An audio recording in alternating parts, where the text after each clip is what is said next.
A gente cresce ouvindo que as redes sociais aproximam pessoas, criam oportunidades, inspiram e dão voz. E é verdade, mas junto com tudo isso, vem também um peso e uma cobrança, ainda que implícita, pela vida perfeita e por performar isso nas redes. Hoje, a vida online faz parte do que somos. Ela afeta a forma como nos mostramos, o que consumimos, as interações que temos, os likes, os comentários, os silêncios e, especialmente para nós, jovens, as redes acabam sendo um espelho constante. Ainda que muitas vezes possa ser um espelho meio distorcido. Existe a sensação de precisar estar sempre bem, sempre interessante, sempre presente. Existe a comparação, a cobrança silenciosa, a pressão por visibilidade, performance e também validação. Isso faz com que os limites entre pertencer e se perder, entre se expressar e se desgastar, entre conexão e cansaço, fiquem confusos. Por isso, hoje, a gente vai usar este espaço para olhar com calma para o digital e também para o emocional, para entender como as redes moldam a autoestima, a identidade, as relações e até o vazio que a gente tenta disfarçar com posts, stories e até filtros. Oiê, meu nome é Amanda Cristina, sou membro do Comitê de Jovens do Instituto Cactus, apaixonada por tecnologia, arte, moda e por tudo que envolve criatividade e propósito. E este é o videocast de Mente Aberta.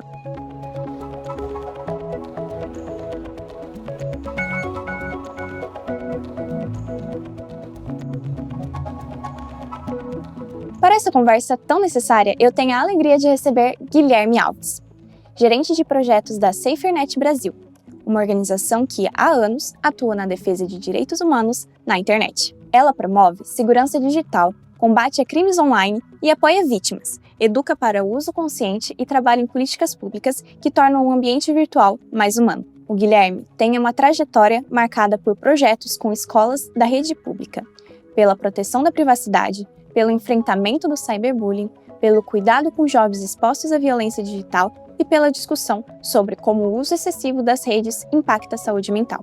Guilherme, é um prazer ter você aqui com a gente. Seja muito bem-vindo ao videocast de Mente Aberta. Poxa, obrigado, Amanda. Estou muito feliz de estar aqui com essa conversa.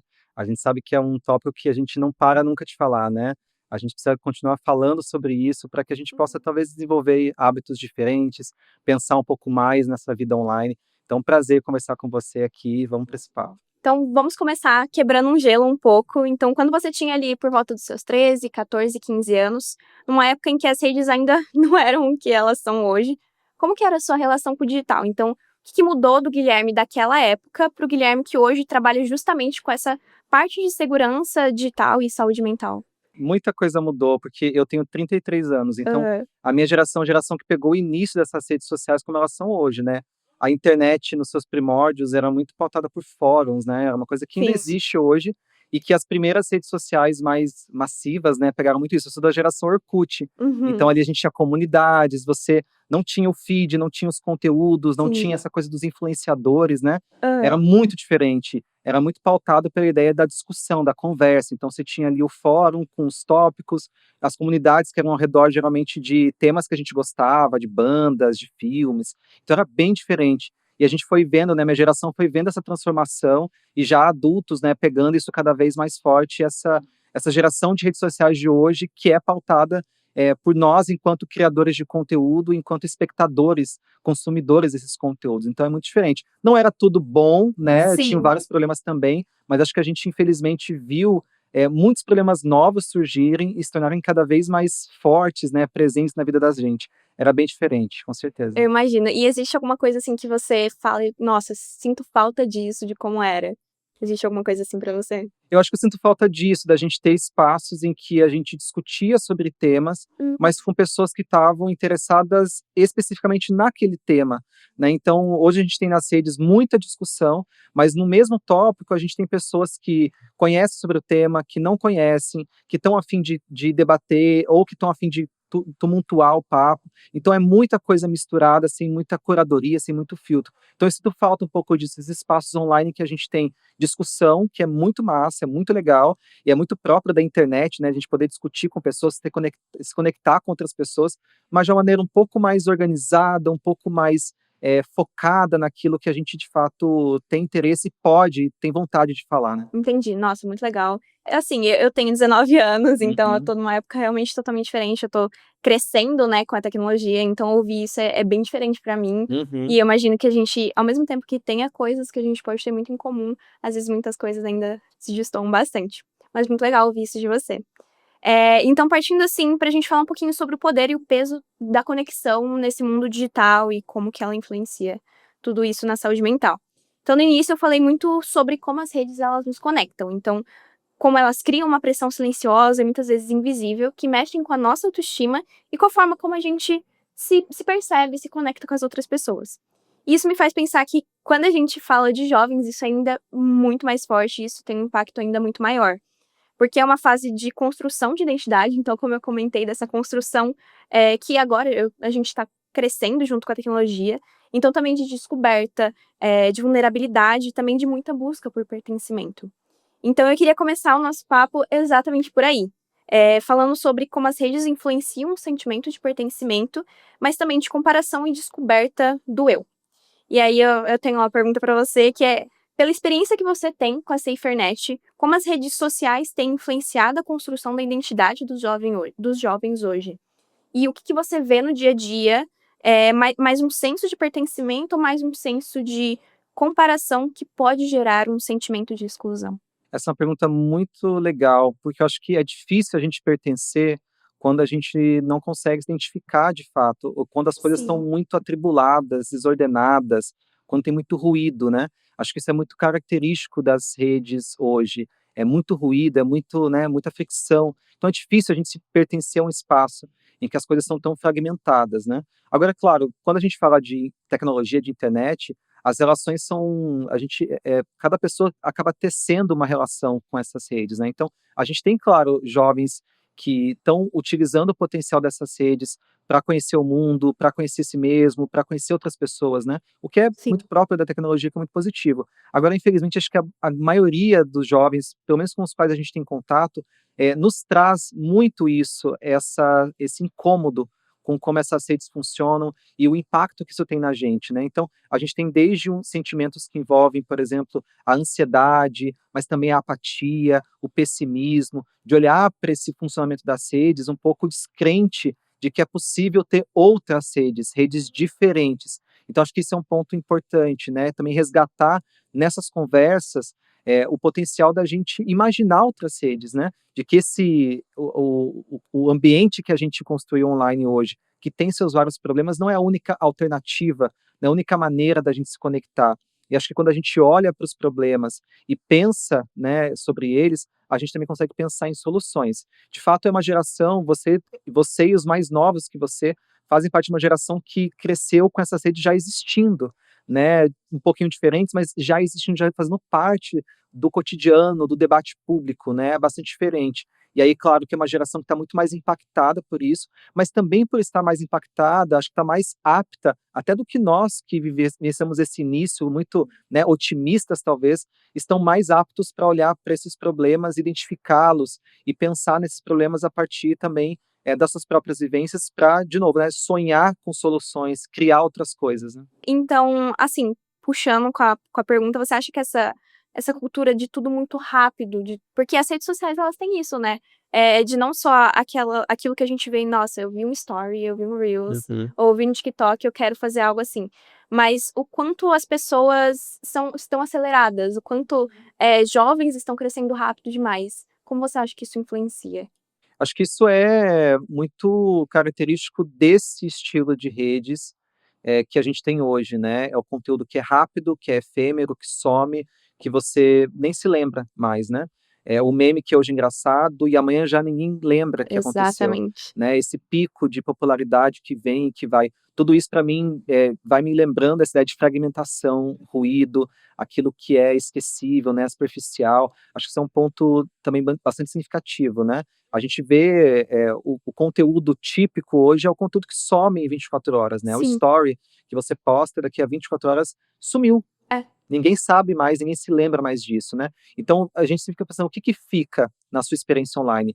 Quando você está consumindo, está nas redes sociais, seja qual rede social for, né, o que que fica para você se tudo aquilo some, né? O que que fica de longo prazo? Quais são os sentimentos? Quais são as emoções que ficam com Sim. você? O que que te impacta para sua vida como um todo? E claro, quando a gente está falando dos jovens, como você falou, estão num período muito específico da vida de desenvolvimento, de apreensão da realidade, da própria personalidade, dos próprios sentimentos. Isso é ainda mais importante. E se para nós, né, para mim, que sou adulto, é difícil lidar com isso, a gente se vê sempre pautado por essa efemeridade, esse ruído, que dirá para um adolescente, uma criança que está aprendendo a lidar com os próprios sentimentos. É bastante desafiador. E acho que por ser desafiador, a minha visão sobre isso, e acho que a visão dos meus colegas sobre isso também, é de entender o jovem, né, o jovem, a jovem, adolescente, a criança, não como um sujeito que é culpado desse contexto todo, mas que também é vítima de como essas redes são criadas. Acho que a gente vai poder falar um pouquinho na conversa também um pouco sobre design manipulativo, como essas redes são criadas, e a gente vai identificando que, ainda que a gente tenha muita vontade de ter uma experiência online mais saudável, mais positiva, mais crítica, a gente tem vários desafios aí nesse caminho, né? Mas identificar o problema acho que é um primeiro ponto. Sim, muitos dizem que a partir do momento que a gente identifica o que deve ser resolvido, metade daquilo já foi resolvido de fato. E quando essa comparação ela começa a nos prejudicar, então, como que a gente percebe que o feed deixou de ser inspiração, então como eu comentei de Uhum. stories, reels, enfim, e virou um espaço que afeta negativamente a autoestima? Que tem de pensamento, assim, pra você? Acho que o primeiro ponto é a gente pensar nas nossas emoções, né. Mais do que o tempo que a gente fica conectado, é o que a gente faz com esse tempo, né. Tem se fala bastante sobre isso, o tempo de tela, qual é o tempo saudável de tela, né. E claro, existe aí um aspecto muito prático, até físico, né, do impacto físico de você ficar em frente a uma tela durante muitas horas do seu dia, mas mais do que isso é o tempo, mais do que o tempo, né, o conteúdo, aliás, que você consome. Então acho que a gente precisa se observar as próprias emoções. Ansiedade, apatia, pessimismo, né, essa comparação, essa dismorfia também em relação ao próprio corpo, são alguns indícios de que talvez os conteúdos que você está acessando são conteúdos que não estão te fazendo bem, que estão te levando para lugares que não são tão legais. É óbvio, a gente se compara naturalmente aos outros, a gente se inspira com outras pessoas também, a gente quer pertencer, né, são sentimentos, são vontades muito naturais dos seres humanos. Mas quando a gente abre o celular, passa ali uma hora rodando o feed, vendo conteúdo atrás de conteúdo, e você, por exemplo, perde a noção do tempo que você passou, é um sinal de que provavelmente você está ali tendo que pensar um pouquinho melhor sobre isso. Ou quando você está rolando aquele conteúdo e você sai dali se sentindo pior do que quando você chegou, também é um sinal de que você talvez esteja precisando repensar um pouco a sua rotina. Então, acho que esses sentimentos de ansiedade e apatia são 2 sentimentos importantes, emoções importantes, que a gente precisa aprender a identificar quando a gente está utilizando a internet. E claro, a gente pode pensar nos impactos, em especial para adolescentes e crianças, em outros aspectos da vida, né, na escola, com a família, com os amigos, mudanças muito bruscas de comportamento, sensações, mudanças em relação a, por exemplo, isolar-se mais ou demonstrar muita raiva, muita ansiedade, são indícios que, inclusive para as famílias, é importante observar, porque podem ser sinais de que alguma coisa não muito legal está acontecendo.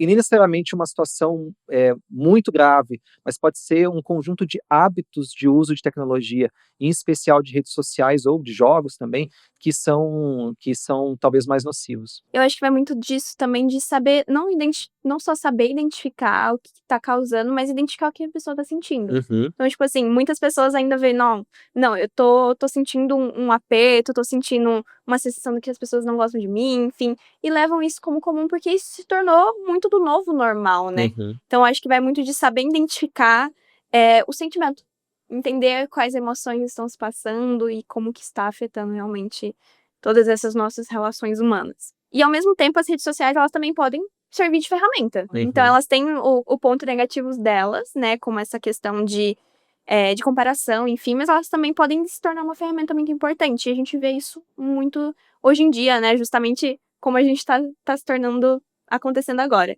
Então a gente vê como uma ferramenta muito importante para alguns grupos minorizados acharem sua própria voz. Então, e até mesmo como instrumento para busca por ajuda mesmo, como a gente Uhum. estava comentando.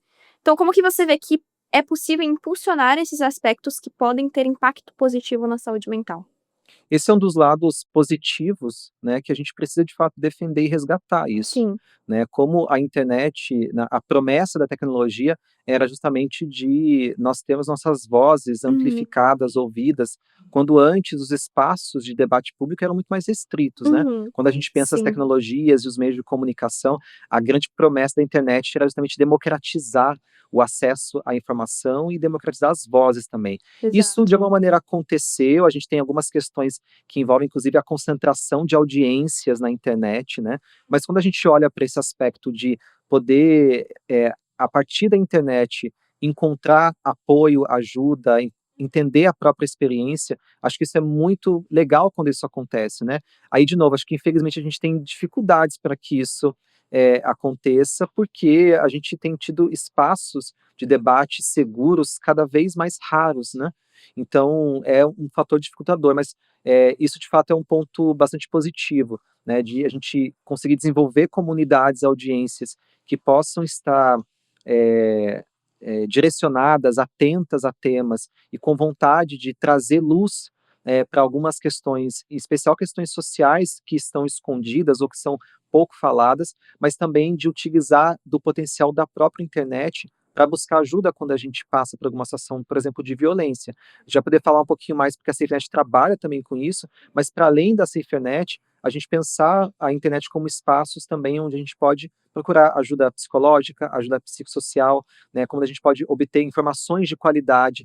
A desinformação é um tópico também que nos dificulta, tudo tem sempre uma questão ali, né, quando a gente fala Sim. de internet, mas ainda assim a gente precisa, acho que a gente precisa resgatar esse aspecto positivo, porque ele faz diferença para a autoestima, ele faz diferença para o senso de pertencimento, ele faz diferença para a segurança, para, enfim, para a vida como um todo. E quando a gente fala, claro, sempre quando a gente está falando direção desses tópicos para crianças e adolescentes, isso é ainda mais importante, né, com certeza. Sim, com toda certeza, e muito se vê de que a gente, como eu comentei, de estarmos crescendo com a tecnologia, a gente precisa estar em constante evolução junto com ela. Só que tem muito disso que você comentou, de às vezes tem caminhos que a gente não vê, então ainda tem muitos contras de, tipo, como que a gente vai levar essa tecnologia para todo mundo? Infelizmente nem todo mundo tem essa tecnologia ainda, Uhum, entende? Então como levar talvez um letramento digital para essas pessoas, e como a partir disso elas vão realmente usar esse espaço como uma ferramenta segura, que é uma ferramenta para pedir ajuda, enfim, uhum, como a gente comentou. E já que você puxou um gancho, né, para a SaferNet, na SaferNet vocês acompanham dados e relatos dos jovens, né. uhum. Então quais são os principais impactos emocionais que vocês identificam relacionados ao uso das redes, e especialmente quando a gente fala sobre pressão estética, então sobre validação, autocobrança, então essa parte de comparação também. Uhum. Bom, os dados, não só da Cifrenet, mas também de outras pesquisas importantes no Brasil, apontam, por Legal. exemplo, que as meninas são muito mais, alvo de conteúdos relacionados à pressão estética. Sim. Conteúdos para ficar mais magras, conteúdos de, skincare, de procedimentos estéticos, Uhum. né. Eu tive numa escola recentemente fazendo uma atividade com crianças de 9, 10 anos, Sim. e as meninas relatando que elas veem na internet, chega para elas conteúdos, por exemplo, de skincare, que em tese são conteúdos de saúde, mas que na prática muitas vezes são conteúdos nocivos, envolvem produtos químicos, né, produtos que podem fazer mal para aquela idade, mas como elas estão sendo impactadas por esses tipos de conteúdos. A gente pode pensar também nos influenciadores digitais, como no geral a ideia que a gente tem de influenciadora mulher está ligada com o corpo, e a ideia que a gente tem de influenciador de homens está ligado com outros aspectos também, né. Então isso é um fator importante. A pressão estética, a comparação social, são aspectos que são basilares, infelizmente, da experiência que a gente vê de crianças e adolescentes na internet. A comparação com o outro, que tem uma vida melhor, tem um corpo melhor, tem mais acessos. E você tratou do ponto da desigualdade, né? A gente, Sim. claro, não pode deixar de lembrar, o Brasil é um país que tem as suas desigualdades históricas pulando na nossa frente a todo momento. E quando a gente fala de tecnologia, a gente, claro, nos últimos anos avançou muito no acesso à tecnologia. Então, muito mais pessoas tendo acesso à internet, acesso a telefone celular, acesso a computadores, mas as diferenças de acesso são muito significativas.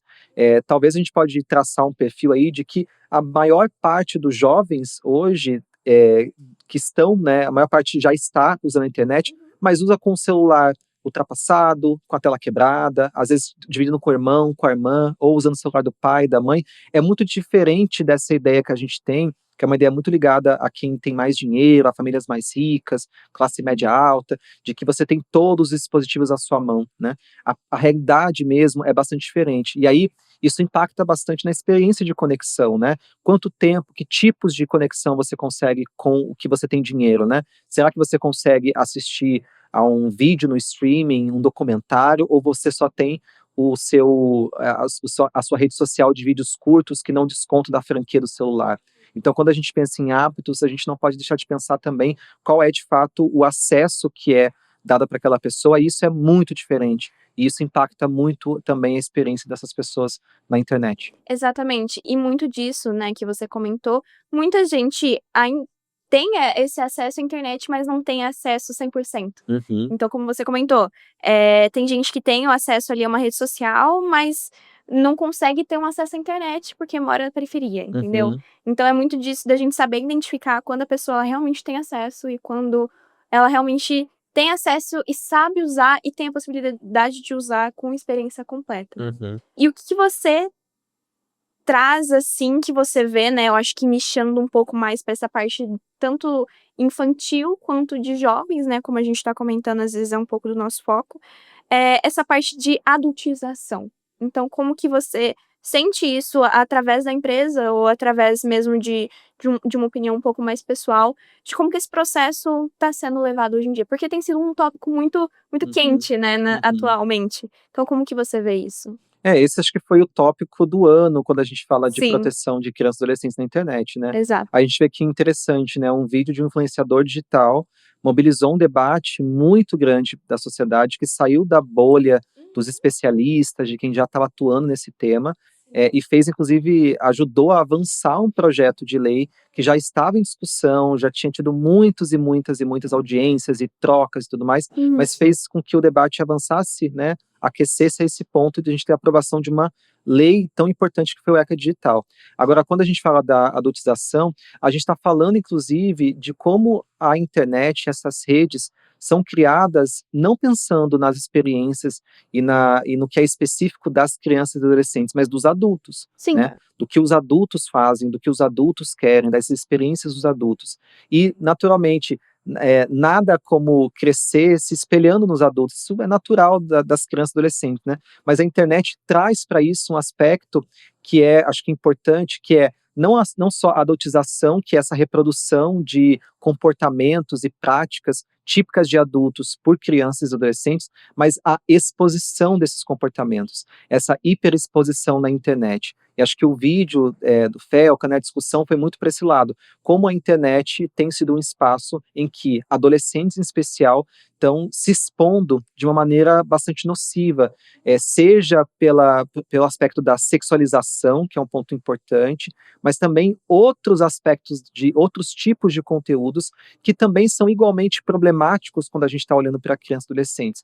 Talvez a gente olhe, por exemplo, um influenciador mirim que está falando de cinema, de vídeo, de jogos, e Uhum. acha isso bacana. Isso pode ser, inclusive, interessante, bacana. Mas será que a exposição que esse influenciador, essa influenciadora mirim tem, qual é o impacto dessa exposição para que ele, para que ela tenha a sua personalidade desenvolvida?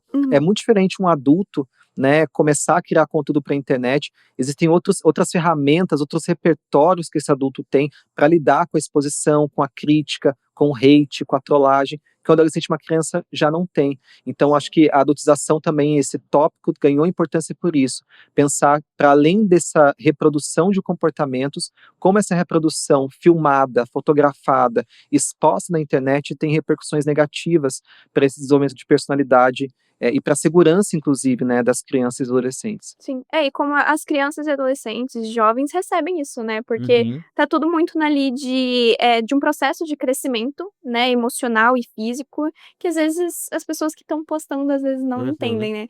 Isso é muito complicado, mas é um tópico muito interessante da gente discutir. O que você traz mostra exatamente como essa comparação constante pode virar um peso, né, então como a uhum. gente comentou de como tem os pontos positivos, mas também tem os pontos negativos. E mesmo quando a gente não percebe muitas vezes, e isso nos leva justamente essa lógica da performance. Então, como a gente vai se performar na internet, e como a gente vai trazer isso Uhum. para as pessoas que estão assistindo a gente. Mas perfeito, então agora a gente vai partindo um pouquinho para a parte exatamente dessa performance constante. E nas redes, trazendo um pouco, né, do contexto disso, nas redes tudo parece muito rápido e muito perfeito, como a Uhum. gente exatamente comentou. E não é só sobre estética, é exatamente sobre produtividade, carreira, ter uma rotina impecável, ter aquele clássico sucesso aos 20, sabe? Uhum.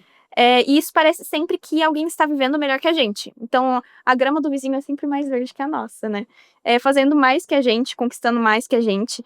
E é exatamente como se existisse uma expectativa silenciosa, mas muito real, de que a gente tem que performar o tempo todo e mostrar, às vezes, quem a gente não é, justamente para ter essa aceitação, né, da Uhum. sociedade. Então, Guilherme, você acha que nós vivemos uma cultura da performance digital?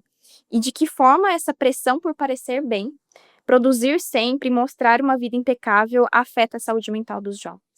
Acho que a gente vive não só uma cultura de performance, mas uma cultura também de busca por atenção, uma cultura de distração, Uhum. uma cultura de comparação. Sim. Isso é muito próprio dessas redes, né. Quando a gente fala de essa ideia de que a grama do vizinho é mais verde, isso é tão antigo quanto o ser humano. A diferença é que hoje isso está na nossa cara, né, tá todo momento pulando na nossa frente, como existem, outras pessoas que supostamente têm vidas muito Uhum. melhores do que as nossas, Com né. certeza. E aí eu falo supostamente porque a gente não pode deixar de lembrar que essa vida perfeita são recortes, são edições, são filtros, né. Nada mais próprio da internet em 2025 do que falar sobre os filtros que camuflam a nossa real aparência. E aí a gente pode Exatamente. usar isso como uma analogia para falar dos filtros, né, que camuflam nossa aparência física, mas também camuflam todos os nossos defeitos, toda a nossa vida, né. E acho que isso quando a gente começa a olhar para isso com mais atenção e com mais ceticismo, né, Uhum. a gente vai vendo sendo um pouco, sendo levado muito um pouco menos para esse lado da comparação, né. Sim. Agora, claro, a distração, né, tudo isso, a atenção, são aspectos que estão dentro dessa lógica da performance, né. Eu tenho visto muitos conteúdos, por exemplo, que têm falado sobre, essa coisa a pessoa performando alguma coisa, né. Performática, né? Performática, né, então a pessoa foi pra praia com um livro, tirou uma foto, agora está Aham. sendo performática.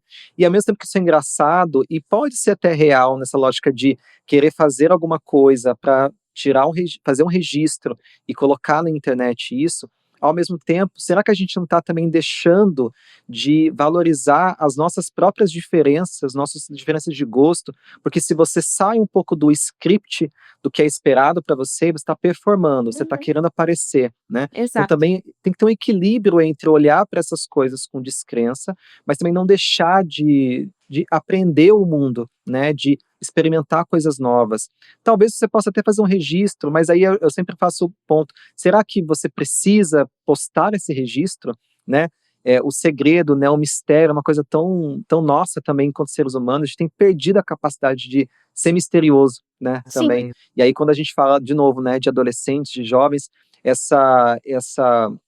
esse empurrão para a performance, para a exposição, para a atenção, é muito nocivo, né. E ao mesmo tempo que é engraçado, mas também faz muito sentido, a gente vê, quando conversa com jovens sobre esses temas, muitos deles que têm, na verdade, uma postura em relação à internet que é de tentar ao máximo não aparecer.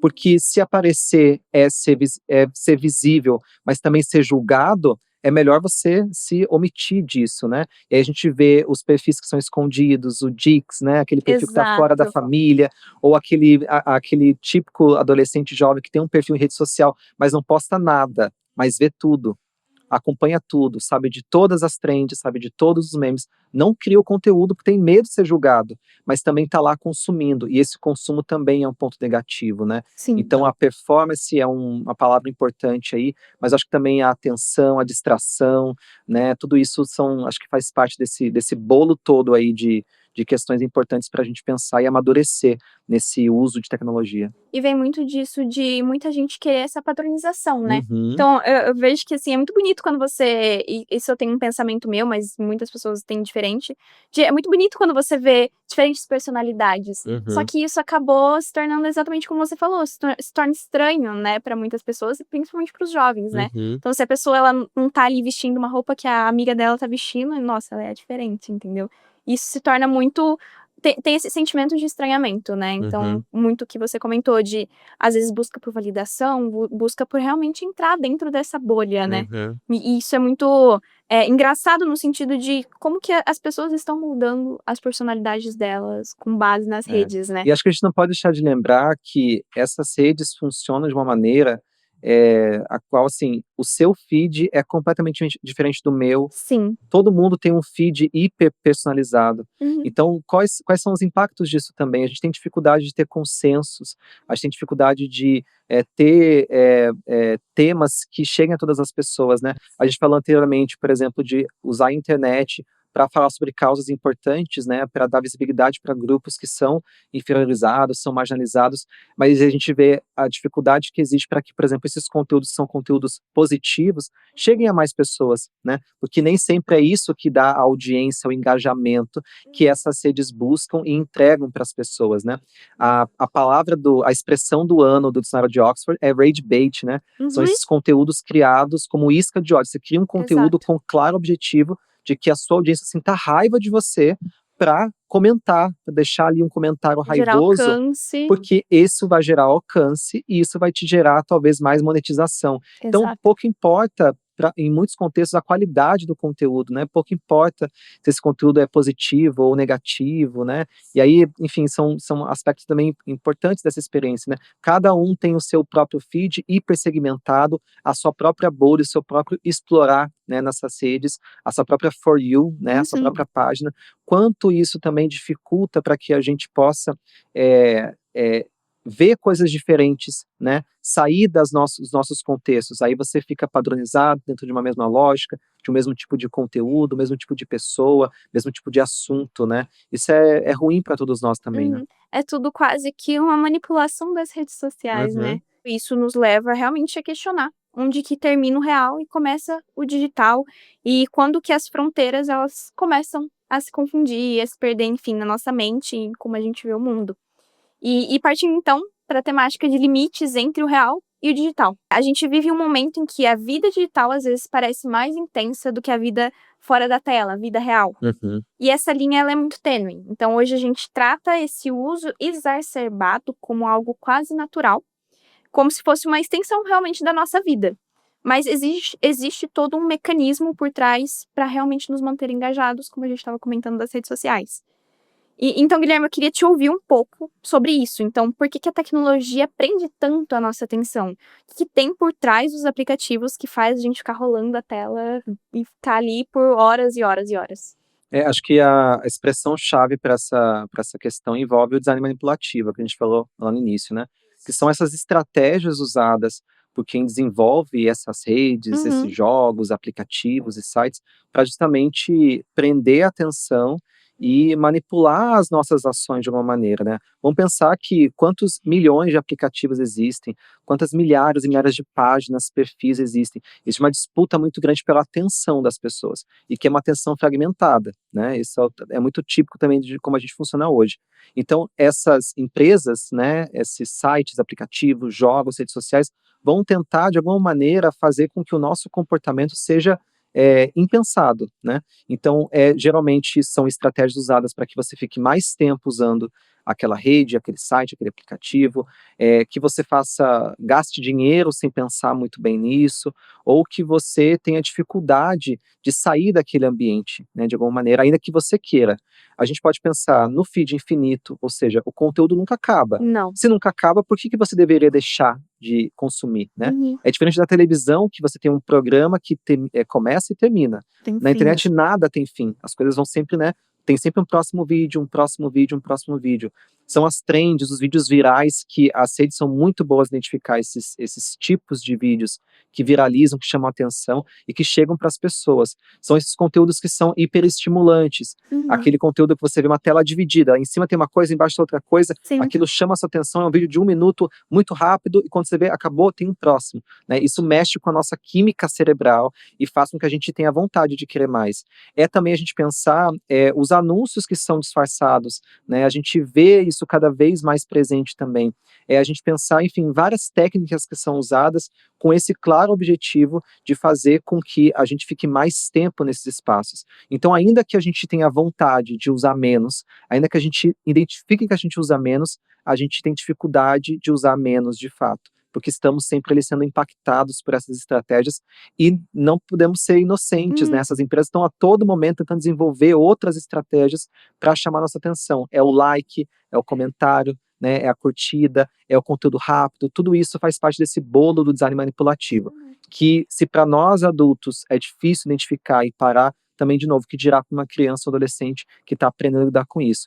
Então, isso infelizmente é um tópico muito importante para a gente falar, porque a gente ainda vive um contexto em que muitas dessas técnicas deveriam ser, inclusive, proibidas. Elas são usadas a todo vapor por essas empresas, com o resultado, claro, de mais audiência, mais tempo numa rede social, mais anúncio você vê e mais dinheiro essa empresa, essa grande empresa que é bilionária, trilionária ganha. Então, é Exato. dificultador mesmo. E vem muito também nessa parte de personalização, né? Então, Uhum. puxando um pouco para a parte tecnológica da coisa, porque nada é feito por acaso, né? Então, eu faço faculdade de tecnologia, a gente vê muito disso, como os algoritmos funcionam, né? Uhum. Então, a gente sempre, quando a gente vai criar alguma coisa, quando a gente vai criar um website, um aplicativo, enfim, tem toda aquela coisa de sistema de recomendação. Como Uhum. normalmente funciona essas lojas online, né? A gente vai lá, compra uma escova de dente e automaticamente vai sugerir um creme dental, aí vai sugerir depois um fio dental, enfim, vai indo assim por diante. Então tudo é realmente muito pensado, né? Tem toda essa parte que nada é por acaso. Tudo é Uhum. feito para que você continue ali e para que continue alimentando esse algoritmo que não tem fim, como a gente conversou, e que no fim ele vai indo de acordo com o que você está consumindo, né? Uhum. Então, se você consome um vídeo, ele vai te recomendar outro, enfim. E aí vai tendo todo esse sistema de, às vezes, até notificação, né? Que às Uhum. vezes chega. Na SaferNet, vocês lidam diariamente com questões, né? De casos de cyberbullying, discursos de ódio, exposições, né? Uhum. Que vem muito disso que a gente conversou, das pessoas ou se exporem além do limite, né? Assim, sem pensar no que vem depois, ou as pessoas que produzem sem pensar. Como que vocês enxergam, visto nisso das redes sociais, possíveis ferramentas para endereçar essas práticas no ambiente digital? Então, como que funciona para vocês? A Cifernet é uma ONG que trabalha com 4 eixos, né, a gente tem um eixo de educação e prevenção com vários projetos, inclusive nas escolas, né, para tratar sobre esses temas. É Sim. um eixo de engajamento de jovens, então também a gente traz jovens para fazer parte da solução em Uhum. projetos também de mobilização e engajamento desse público. E a gente tem 2 eixos importantes que envolvem o acolhimento de vítimas de violência na internet e as denúncias, né. Então esse tópico, por exemplo, do acolhimento de vítimas, a gente tem um canal de ajuda que é o canal de ajuda.org.br, que é um canal anônimo, gratuito, sigiloso, Que em legal. que, em especial, crianças e adolescentes que são vítimas de violência na internet podem procurar ali e ter ali acolhimento e alguma orientação sobre seus direitos, sobre hábitos, né, tentando auxiliar nesses processos. E a gente vê, por exemplo, no canal de ajuda, historicamente, uma procura muito significativa nesse canal de criança, de adolescentes em especial, né, ou adultos também, que passaram por situações de exposição de conteúdo íntimo na internet. Então, está sendo ameaçado de divulgar conteúdo íntimo ou aconteceu esse fato e precisa estar desesperado, em especial desesperadas, né, são em Sim. especial mulheres que procuram ajuda, de como lidar com esses temas. A gente viu no último ano também um aumento muito grande de pedidos de ajuda relacionados a temas de saúde mental. Então, assim, esse impacto do uso excessivo, esse impacto dos conteúdos nocivos na sua saúde mental, também são tópicos bastante procurados na Cifernet. E no caso do canal dos canais de denúncia, a gente tem um canal que é o denuncie.org.br, que é para denúncias de conteúdos de violação de direitos humanos. Então, ali, conteúdos, por exemplo, de racismo, xenofobia, violência contra as mulheres e abuso de exploração sexual infanto-juvenil, que esse tema é o tema mais denunciado no canal, né? Então, são conteúdos que estão na internet, qualquer pessoa vê esse conteúdo e utiliza esse canal para denunciar anonimamente, e as denúncias são encaminhadas à Polícia Federal e Ministério Público, que são autoridades competentes para investigar, para tomar as ações, e um segundo canal de denúncias, que é o gov.br/escola segura, que é voltado para denúncias de conteúdos na internet que podem representar uma possível ameaça de ataque a uma escola. Esse canal foi criado quando a gente teve, em 2023, uma série de ataques a escolas, né, ataques de violência extrema na escola, e foi criada para receber denúncias desse tipo de conteúdo. Então, esses canais, né, que são criados para atender a população como um todo, eles são muito importantes para que a gente possa ter essa visão do que as pessoas estão vivenciando de fato, né? Quando a gente teve, por exemplo, todo esse contexto da adotização, da sexualização esse ano, a gente teve um pico de denúncias de Imagina. conteúdos de abuso por ação sexual. O que, por um lado, é importante, porque significa que as pessoas estão mais atentas a isso e procurando denunciar, o que é importante, mas, por outro lado, também mostra que o problema é até muito maior do que a gente consegue dimensionar. E esses canais a gente tem acompanhado, por exemplo, muitos casos de impacto na saúde mental mesmo. Então é muito legal a gente poder ter falado sobre isso hoje, porque para além especificamente daquilo, né, do tempo de uso ou da parte mais técnica do negócio, o que pega mesmo é o impacto para a vida, que é uma vida que está online, não vai deixar de estar online porque Não. faz parte de como a gente é hoje, Uhum. mas que pode ser talvez diferente, pode ser um pouco mais consciente e um pouco mais saudável também. Sim, e vai muito da pessoa ela realmente entender que ela pode ter esse caminho, né, esse Uhum. caminho de denúncia, enfim. E daquilo que a gente comentou lá no início da tecnologia, das redes como uma ferramenta mesmo, né. Uhum. Não só uma ferramenta de denúncia, enfim, mas uma ferramenta de autocuidado. Então Uhum. a gente entender que a gente sim tá crescendo junto com isso, que isso não vai acabar, tecnologia não vai acabar, a tendência é só aumentar. E só que como que a gente consegue levar isso da melhor forma sem perder aquele nosso lado humano e Uhum. entender como que a gente pode tratar isso da melhor forma. E aí a gente chega em algo realmente fundamental pra gente, que é a responsabilidade de tudo isso, né. Uhum. A gente comentou bastante de como nós, nesse one on one, né, com as redes sociais funcionamos, mas de como que quem tem responsabilidade nisso tudo e como que a responsabilidade realmente funciona nessa questão toda, nesse tema todo. Então a gente parte por uma responsabilidade compartilhada, uma temática que eu acho que é muito importante a gente trabalhar. Uhum. E a responsabilidade de se cuidar no ambiente digital, ela não pode recair apenas sobre os jovens. Uhum. Essa precisa ser uma responsabilidade compartilhada, então dos pais e cuidadores, que podem ser mais participativos, as escolas, os professores que podem realmente apoiar, justamente as plataformas de tecnologia que conseguem incorporar funcionalidades para proteger, enfim, como a própria SaferNet. E os governos que podem realmente estabelecer regulamentos, padrões apropriados, enfim, e assim por diante. Então, o que você avalia que as plataformas precisam fazer de forma concreta para garantir ambientes mais seguros, saudáveis e acolhedores para jovens, justamente nessa temática que a gente estava discutindo, sobre cyberbullying, sobre Uhum. exposição, enfim. A gente teve um ano muito significativo para isso, né, porque a gente teve a aprovação do ECA Digital, que é o Estatuto Sim. da Criança e Adolescente para o digital, e que Uhum. traz ali muitas mudanças na maneira como essas empresas vão ter que se comportar em relação à proteção de crianças e adolescentes e, consequentemente, da proteção dos adultos também, né. Sim.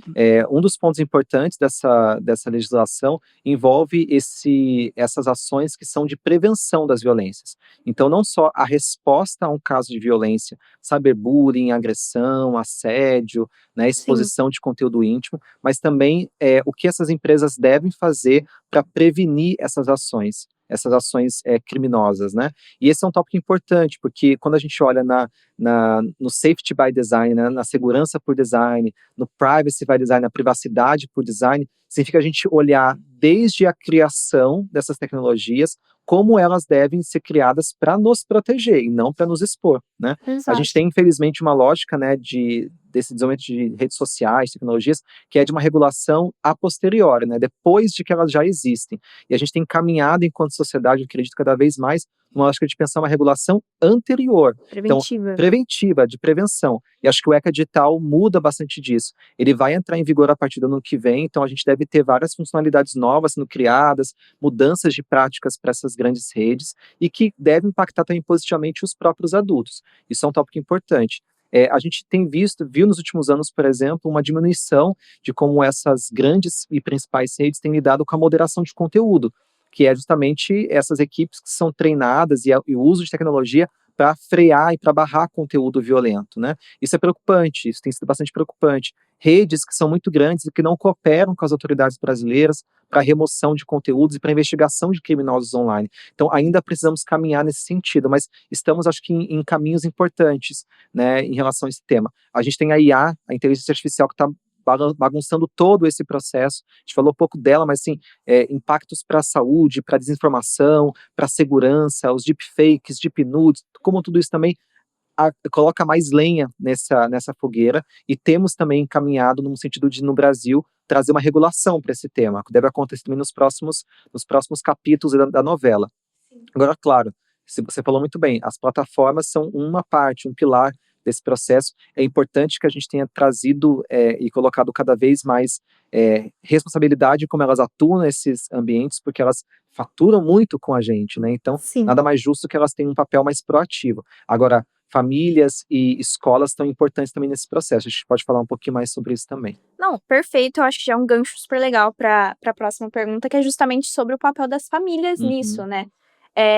Das famílias e das escolas nessa uhum. conversa, já que a gente está falando muito sobre crianças e jovens. Então, existe algo que elas podem fazer para ajudar a criar esses ambientes mais saudáveis, e preparar melhor os jovens para os desafios que as redes sociais podem trazer? E isso, eu acho que é uma coisa legal de você comentar, que a gente falou um pouco, né, e eu acho que você vai ter muito mais para acrescentar isso, sobre o uso seguro de tecnologias como um componente do currículo escolar brasileiro desde 2022, então cuja adoção se tornará obrigatória agora em 2026. E sobre como abordar os desafios enfrentados e os resultados positivos já alcançados desde então. Família e escolas precisam estar muito unidas nessa missão, né? Com Acho que isso é sempre certeza. isso é um desafio também, a gente vê, mas elas precisam estar unidas. Quando a gente fala das famílias, a gente precisa cada vez mais desmistificar para os pais e para as famílias, para os cuidadores, a ideia do que é a supervisão parental na internet, né? Existe muito receio, muita percepção de que meu filho sabe muito mais do que eu, né? E provavelmente esse filho talvez saiba mais manipular essas tecnologias, mas isso não quer dizer que ele, que ela está preparado para lidar com tudo isso que a gente falou anteriormente e que envolve tecnologia, mas envolve em especial comportamentos, hábitos, os valores que você carrega para esses espaços. E nisso as famílias têm muito a contribuir. Então, quando a gente fala de supervisão parental na internet, é sim aprender a utilizar algumas ferramentas que existem para isso, e inclusive, né, o ECA Digital vai trazer mais sobre esses temas, mas em Sim. especial também trazer as famílias para conversa, o diálogo sobre esses temas, os combinados em casa, por exemplo. Isso é um tópico importante. E também para que os pais, né, em especial os cuidadores, os adultos em casa, também botem a mão na consciência, né, de que eles também, talvez também não tenham os melhores hábitos na internet, né? Então também, nesse processo todo, talvez famílias como um todo possam aprender juntas. Agora, em relação às escolas, você trouxe um ponto importante, né? A gente também tem caminhado na lógica de entender que esses todos são temas que devem estar presentes na formação dos estudantes, né? Desde o início das escolas, né? E aí, a gente teve em 2022 a aprovação de um documento importante, que é a BNCC Computação. A BNCC é a Base Nacional Comum Curricular, que é um documento com o que as escolas devem trazer nos currículos dos estudantes, né? Cabe a cada escola, a cada rede de educação materializar isso em seus próprios contextos, né? O Brasil é um país muito grande para a gente ter um currículo que todo mundo deve seguir, mas a gente tem diretrizes para que esse currículo aconteça. Hum. E, mais recentemente, temos também algumas diretrizes e leis que falam sobre a educação digital, trazendo em todo esse contexto a importância de que nessa educação das escolas a gente eduque para quê? É para ensinar a mexer no computador, ensinar a mexer na rede social? Não. É para que a gente possa trazer a tecnologia como um objeto de conhecimento, um objeto de discussão em sala de aula, para que a gente possa aprender com os estudantes, orientá-los a olhar para tudo isso com criticidade, com mais responsabilidade e possa pensar suas próprias práticas. E, de fato, a partir do Nuclear em 2026, esse tema da educação digital, da BNCC Computação, são temas que devem estar presentes no currículo de todas as escolas, da educação infantil até o ensino médio. Uhum. Então, assim, é um processo muito importante para se dizer de transformação, de atualização dos currículos, e que é também desafiador, né? A gente pode pensar desde a formação dos professores até os aspectos que envolvem a infraestrutura das escolas, né, para lidar com isso. A gente tem acompanhado esse processo todo num projeto que a gente tem que chama Disciplina de Cidadania Digital, que foi criado para justamente dar acompanhamento, suporte para esses professores. Para você ter uma ideia, a gente tem hoje uma rede de mais de 800 escolas em todos os estados, e a gente vai aprendendo muito com esses professores que estão em sala de aula, pegando essas diretrizes de currículo, tentando transformar isso em prática com os estudantes. E aí, claro, é desafiador, mas quando a gente coloca isso como uma possibilidade e como um caminho para a educação que vai transformar a vida e transformar a rotina digital, a gente tem resultados que são muito positivos, de estudantes que estão revendo as suas próprias práticas, que estão olhando para essas tecnologias com um pouco mais de ceticismo, né, com um pouco mais de criticidade, e que estão também, acho que mais importante, vislumbrando a possibilidade de a gente ter outras tecnologias, de imaginar também outros caminhos que não sejam só esses caminhos de problemas que a gente tem. Então, é bastante desafiador, mas ano que vem é um ano importante para isso, para que a gente possa olhar para as escolas também e apoiar as escolas nesse processo. Não é fácil, mas a gente tem resultados muito positivos quando a gente consegue envolver famílias, escolas junto, e também os próprios adolescentes e crianças, né, trazer também esse protagonismo para dentro dessa discussão de currículo, para dentro da sala de aula. Não fica só ali dentro da escola, né, como Uhum. justamente você falou, vai para as famílias, que às vezes muitos pais mais velhos que ainda não cresceram com essa tecnologia, que estão aprendendo agora, justamente os filhos podem Uhum. trazer essa visão, né. E é muito legal que quando a gente fala de responsabilidade, a gente também fala sobre essa parte de educação digital, que é Uhum. justamente o que a gente já está conversando, e do uso consciente disso. Então, partindo um pouco mais para a parte de tecnologia da coisa, né, Uhum. e do uso com propósito disso, eu queria entender quais práticas simples você acha que ajudam a tornar o ambiente digital mais leve e seguro. Uhum. Acho que, primeiro de tudo, é a gente poder identificar os problemas, né? Aquilo que a gente falou em vários momentos, tem muitas questões, mas cada pessoa vai ter uma vivência e vai poder identificar ali o que está pegando na sua rotina online. Uhum. Talvez seja o tempo que você passa muito conectado, ou Sim. os conteúdos que você acessa, talvez seja o seu próprio comportamento na internet, que não é tão legal. Então, olhar para isso, identificar o que está pegando e que pode melhorar. Pequenos hábitos, mudanças de hábitos podem ser muito significativas. A gente fala, por exemplo, com relação às famílias, né? Olha que bacana a gente ter combinados em casa para que, por exemplo, durante alguns períodos das refeições, por exemplo, a gente fique longe dessas telas, né? Isso parece um hábito simples, mas que é muito desafiador quando a gente tem uma rotina em casa em que isso não acontece. A gente pensar também o que a gente faz quando a gente está desconectado. Sim. Desconectar-se é um direito da gente também. A Uhum. gente está impulsionado pela lógica de estar 24 horas por dia conectado, mas a gente pode também se afastar um pouco desses dispositivos e procurar outras formas de lazer, outras formas de comunicação, redescobrir isso também. Tinha uma escola que a professora trabalhou com os estudantes essa lógica de rede social a partir de caderno de confidências, que é uma coisa Legal. que a gente parou de ver nas escolas, né? E como é um mecanismo importante de conhecimento, de trocas, de lembranças para essas crianças e adolescentes. São brincadeiras, são jogos que estão para fora desse digital e que podem ampliar o nosso leque de possibilidades de viver para além do que está na internet. De novo, a gente vai continuar usando a internet para trabalhar, para estudar, para se comunicar. É uma tecnologia poderosa, muito importante, mas a gente também precisa aprender a viver para além dela. E desconectar-se, acho que é um ponto, é um direito e é uma dica, um hábito importante. Quando que você se desconecta? Em que momentos você está longe do celular, longe do computador, longe da televisão, longe do relógio, né? Hoje está tudo conectado. Então, quando a gente consegue também identificar isso e colocar nos nossos hábitos pequenas mudanças, a gente tem resultados que podem ser significativos, em especial quando a gente está falando também de crianças e adolescentes. Realmente é justamente isso, né, de como que a gente tá crescendo com a tecnologia, como que a gente tá usando dela, e usar ela realmente ao nosso favor, né, Uhum. não, ter o nosso tempo total a ela. É muito engraçado porque um comentário super breve, eu trabalho e faço, tipo, tudo que eu preciso com tecnologia o dia inteiro, todos os Aham. dias, né? Então, tô toda hora ali, a todo tempo programando, fazendo edições, enfim. E quando a gente se vê nesse momento de que, poxa, é um momento pra descansar, você fica, nossa, eu acho que eu devia estar fazendo alguma coisa. Uhum. Eu acho que eu devia tá, sei lá, nem que fosse na frente da tela do computador, aberto, Uhum. entendeu? Então é muito da gente entender como a gente vive além da tecnologia, né? Uhum. Porque, beleza, se existisse no mundo, assim, utópico em que a tecnologia acabasse, a gente ia depender totalmente dela. A gente não Uhum. sabe como a gente ia fluir a partir disso. Mas perfeito. E agora, partindo então para um caminho final, assim, da nossa conversa, falando um pouquinho sobre conselhos para quem se sente preso nas redes, né? E para encerrar, eu queria que a gente deixasse uma mensagem bem direta para quem está ouvindo. Então, qual conselho você daria para alguém que sente que está preso nas redes sociais, a tecnologia como um todo, mas quer encontrar um equilíbrio? Uhum. Eu acho que todos nós podemos ter hábitos que são mais saudáveis para nossa vida, né. Uhum, E a gente está aprendendo também a fazer isso. Então acho que o conselho que eu daria e também acho que um caminho para isso, é analisar os seus próprios hábitos primeiro, né. Então a gente pode utilizar da própria tecnologia para ver, por exemplo, quanto tempo que você passa no celular, sim. quais são os aplicativos que você mais usa, e tentar ir modificando isso aos poucos, pensar o que para além da tecnologia eu posso fazer para descansar os meus olhos, para descansar a minha cabeça, né, Sim. pensar no que é importante para você, para além da tecnologia.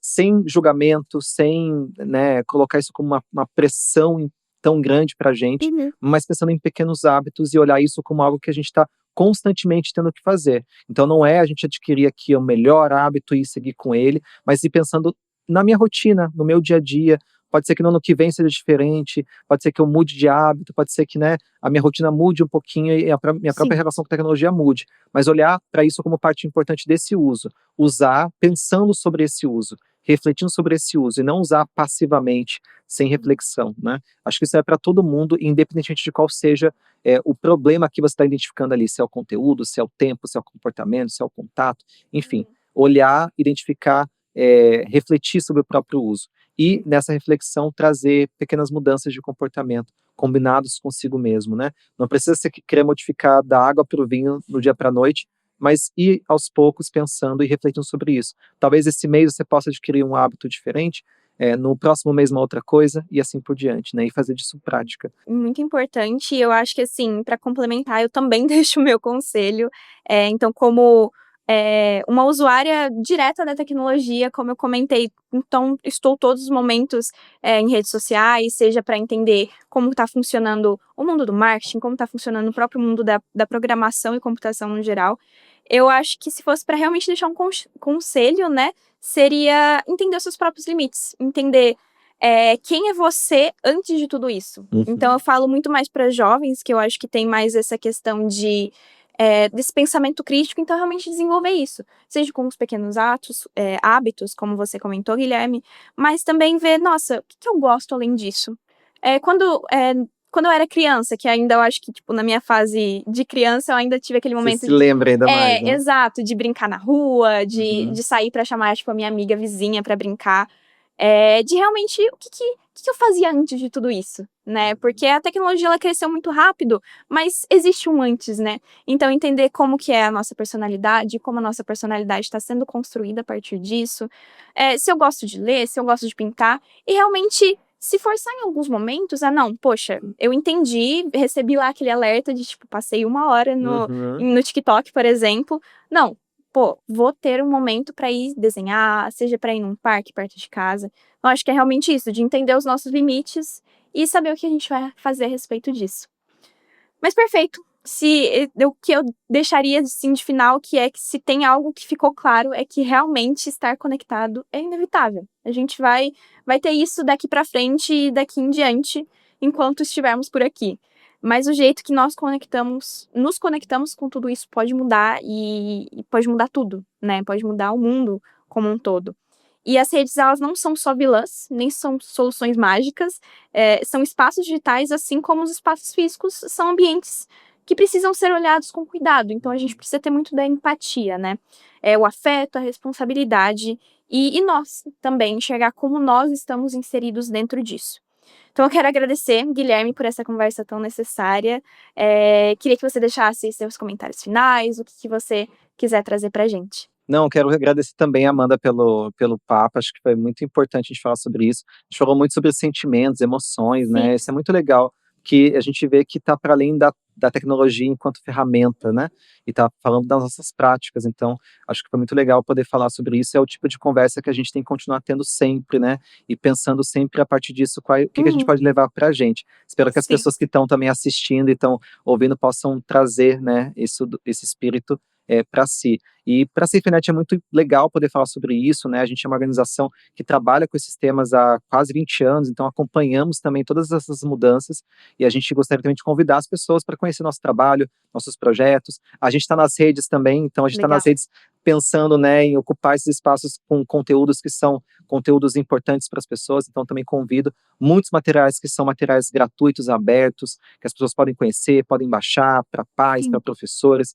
Falei do projeto nas escolas também, então as escolas da rede Ótimo. pública podem contar com o nosso apoio, um projeto que é gratuito para a rede pública de ensino, e a gente tem muito prazer em continuar falando sobre isso, porque como você falou, a gente vai continuar conectado, mas queremos nos conectar de forma diferente, de uma maneira melhor, né? Então, Com toda obrigado demais certeza. pela conversa também. Imagina, eu que agradeço, foi realmente um prazer conversar sobre isso. Como estudante de tecnologia, é muito bom discutir sobre isso para que futuramente a gente possa criar possíveis soluções para tudo isso, como realmente uma comunidade, Uhum. seja para nossa comunidade perto, seja para o Brasil, enfim, seja para o mundo que a gente possa levar isso. Então, que possamos continuar refletindo justamente e dialogando com os nossos amigos e familiares sobre isso no nosso dia a dia, sobre um tema tão importante como esse. Eu agradeço também você que acompanha o De Mente Aberta. Peço que siga o Instituto Cactus nas redes sociais, então a gente tem lá o nosso Instagram com os conteúdos, que é @Instituto Cactus.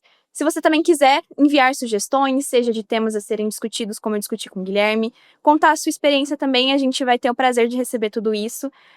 Tem o nosso e-mail, que é contato@institutocactus.org.br. E foi isso, foi um prazer, mais uma vez. Eu sou a Amanda Cristina e este foi mais um episódio do De Mente Aberta. Muito obrigada e até a próxima.